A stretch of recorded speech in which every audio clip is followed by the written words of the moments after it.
I was gonna ask you about the grand experiment. Okay. And you want to know your piece in it, or you just want to hear a narrative? Well, both if you could Of course. try to fit it in. Okay. So, oh, this is a great subject. Um, oh, this is so good. So, the grand experiment is how can we get a computer to think it's alive, like Pinocchio? How can you go from being a wooden stool to being a little boy? That's what the grand experiment is. Now, the grand experiment, that is for humans at this point. We're not talking about the grand experiment for flowers or trees. We're talking about this time and place where we are. The grand experiment is how do you have a life when you thought you already had a life? You find yourself in the grander scheme of things enjoying, exploring, and creating when you thought you knew what that meant. But it's like a new definition. It's like a new world that comes of you moving into that alignment. So the grand experiment is often referred to in the past as why have a body and live at all when I can live everything in a dream state as other non-physicals do in your dreams. Okay? First off, I'm just going to cite for you, your dreams are real. Mm-hmm. Now, they're actually experiences you're having. Now, on one level, your mind is not necessarily needing to be there. So your mind observes what's going on in its own way. It's like that story where two people see a car accident in the middle of an intersection, but they're both on opposite sides of the intersection. They both see different things from their vantage. So your mind's going to understand a dream from one vantage, and a broader part of you is enjoying the dream from another way. But these worlds are literally as physical as they need to be to experience. So you actually have multiple tiers of physical yous get projected because you have a very dense version of you. You right here talking with me, this is the most dense, energetically thick, and complex version of you there is. Okay? It's the Mm-hmm. most visceral experience you will have in general. There's ways to become more visceral, but we're not going to talk about that yet. When you go and dream, you're playing with less energetically potent versions of yourself. That's why you can break lots of rules like fly and not drown and, fly around in spaceships. Right. Okay? Why you can tell someone off and you wake up and you haven't actually ruined your relationship. So, there's one thing to say about lucid dreaming. Well, this will prove it to you. But you don't need to have a lucid dream to get the concept. That you explore your dense physical 3D life in softer ways. In ways you wouldn't challenge yourself to do here. In a way like, I'm going to do skydiving in my dreams. Because, darn it, I've never tried in real life. Mm-hmm. And so you skydive. And you kind of practice what it's like, and you wake up with a little bit more courage about skydiving, actually. Whether you remember the dream or not, you actually come out different. Your dreams do affect what you wake up with, because as you go through the dreams, you're literally becoming the vibration that still has progress going on while you're sleeping. And you're saying, oh my God, I can change my life just by going to sleep? Of course. Today, just like yesterday? No, it wasn't. Not just because, yesterday was Tuesday and today's Wednesday. It's different because you fundamentally change the mathematical formula of what you're vibrating at. And it goes down to the subconscious. Your body, you want to hear something crazy? Your body can remember all your dreams. remember your dreams, just a little dab of hypnosis, and you're right there describing what you dreamt about. Yep. Okay? It's there. And it's there because your body is receiving the benefit of that experience. That's awesome. Okay? So go ahead. You know what else you can do? Is you can decide what you're going to dream about. You notice how a lot of your dreams tend to, have a lot of things in common with what you were just doing or what you were just thinking or the biggest moment of your day? If you go to sleep right after watching a movie, you're like, sort of in the movie a bit or something. Mm-hmm. That's how it works. You can literally say, tonight I'm going to dream about being Superman. And you know what? You're in charge more than you are in your dreams. Yeah. Dreams have got to find a way to get that into the plan. They've been planning all day what you're going to dream about. As soon as you got a chance to snoozing. And if you say Superman, well, darn it, they got to put Superman into the story. Make it work. Mm-hmm.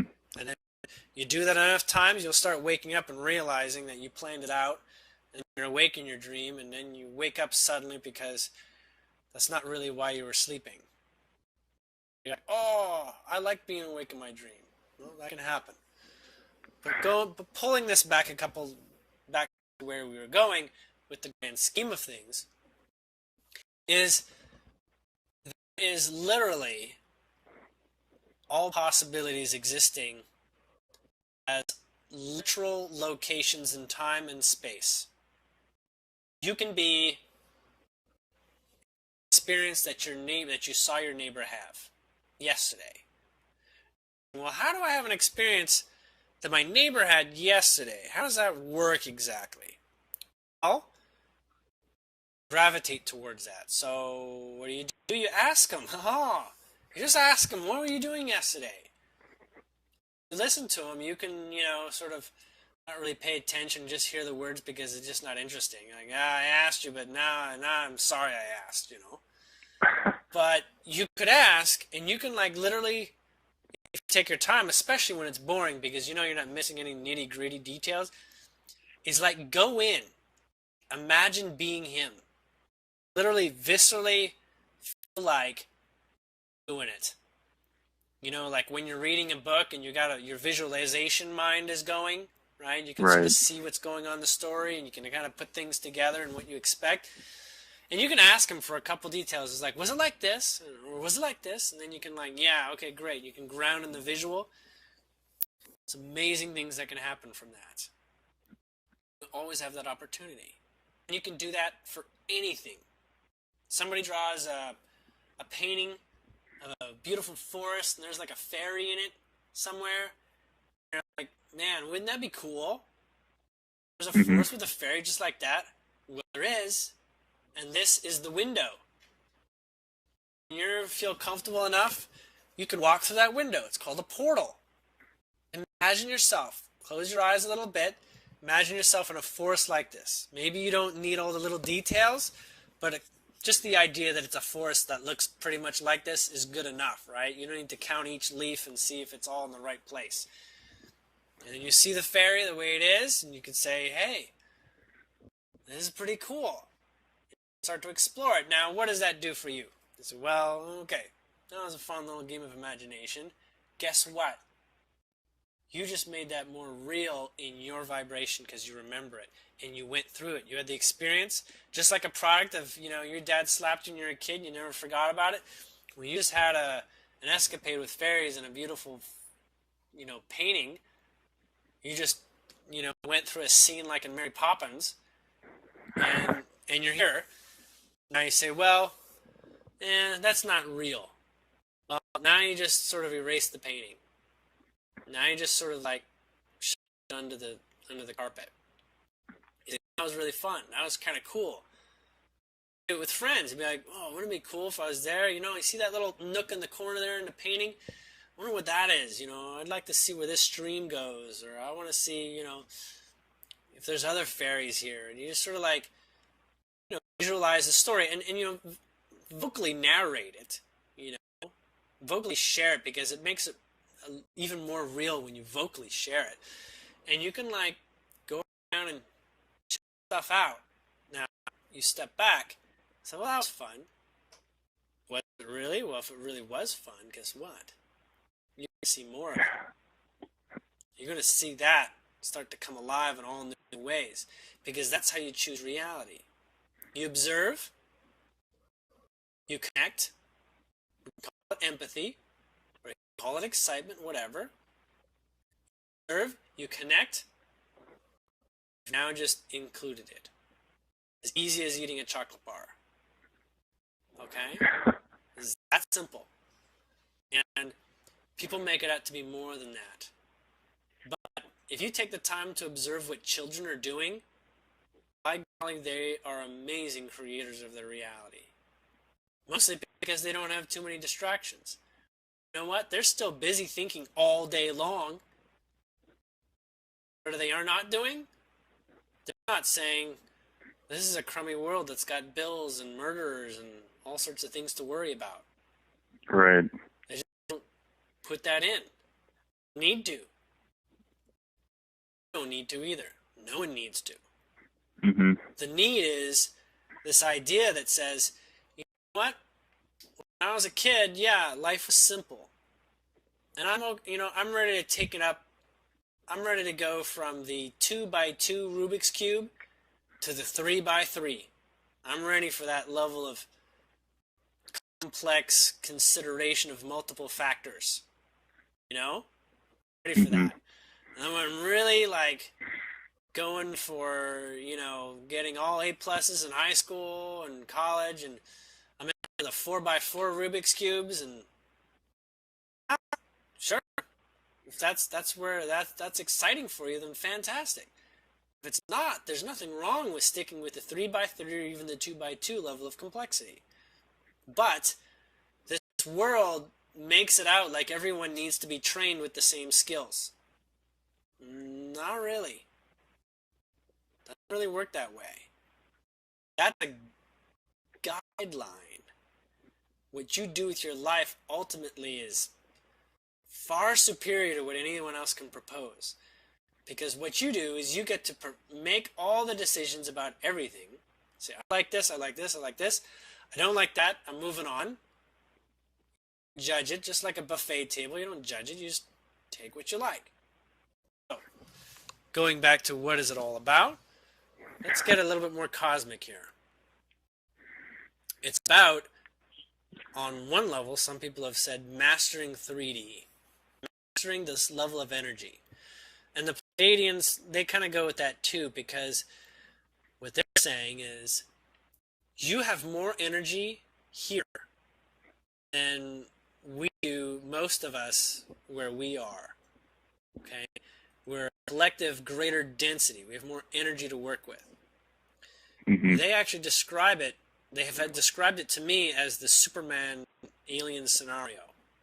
So as you know, one of the reasons why Superman is amazing on Earth is because he comes from a more dense reality, a more dense Earth, a world where everything is molecularly more dense, which can also be energetically more dense. What does he have? Well, he's like the Man of Steel, as they say. You can't shoot through something that's so dense, right? Which also means that his muscles are super dense as well. Yeah, okay, so for the same physical structure, he's got more actual, gridiron energy to his muscles. Okay, and what's this thing with his ability to do with eyes? Well, his ability to focus can literally disintegrate because attention to a softer world is like a lucid dream. You can literally just burn it away. You can choose. Not to mention, he has X-ray ability and ability to hear. He's like in a lucid dream. He's like a master of a domain. Oh, and of course he can fly, because his willpower over the plane of gravity far supersedes the average human's ability to observe their power over gravity. It's like he's super sovereign. Okay? We're like Supermen if we go to other planets right now. Now, there are other planets that are more dense, but the one thing they don't do, other worlds that are more dense is they don't put billions of people on it. They put like a couple thousand. So exercising options and opportunities, narrow set of flavors to live. Okay? Right. We are by far the most complex and the most dense for how complex it is. And it's complex because of human consciousness is involved.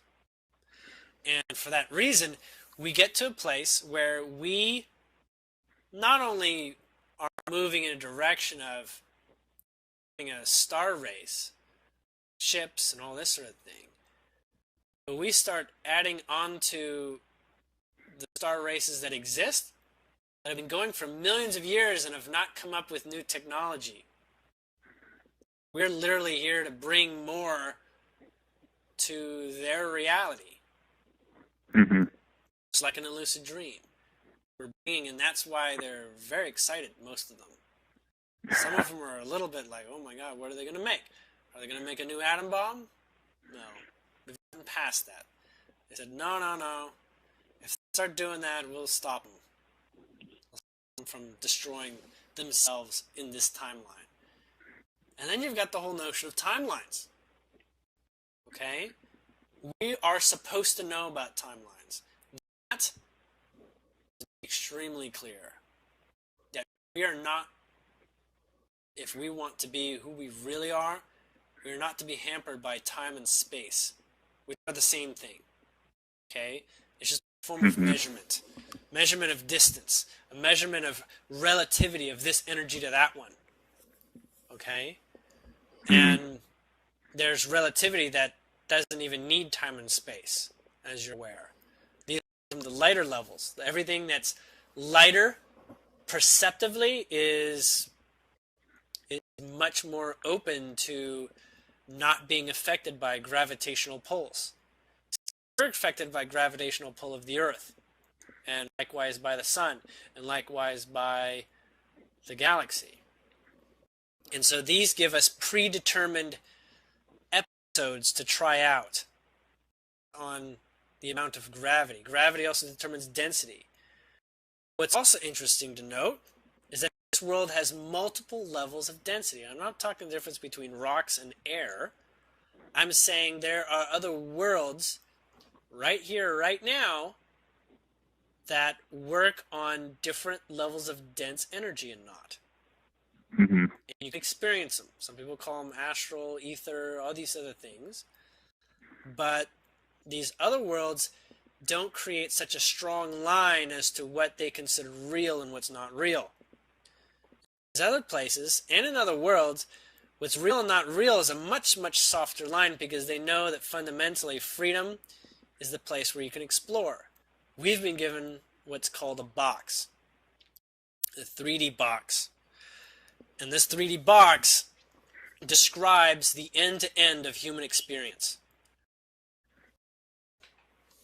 You heard me talk about this with Judy, but the box is literally the worst that we can think of to the best that we can think of, and hopefully beyond. And we get to choose where we stand in that box. And we can observe ourselves into a different position in the box, but ultimately those that are ready to actually choose where they are in the box begin choosing things that are also outside the box. Things like, I've never had a date with an ET, but I sure am open to the idea. Okay, so I will. Okay.